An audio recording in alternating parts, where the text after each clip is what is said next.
Ayan mga boss, doon sa mga hindi pa naka D5 dyan, oh, baka gusto nyo. Baka may mapaibig. Nakita ko, nakatabi sa amin pinagpaltan ko to. Pinagpaltan ko dati dahil nawala nga ang preno ng jeep.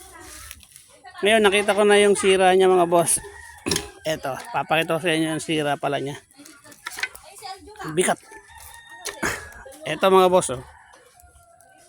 Ito yung sira niya, butas yung tubo niya.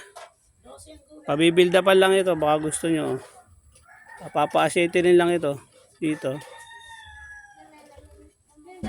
Asetirin lang, maayos lang to.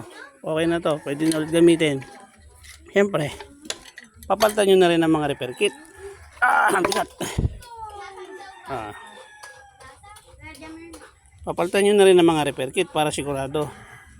Ano to?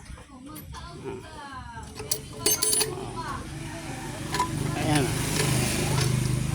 Ayan mga idol, bigat.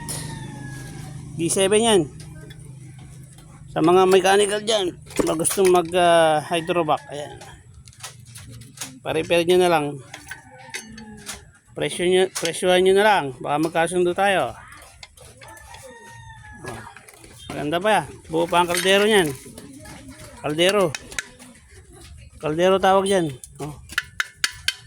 Buo pa yan. Buo pa kaldero. Yan lang mga boss. Malaki to. Pwede pang ano to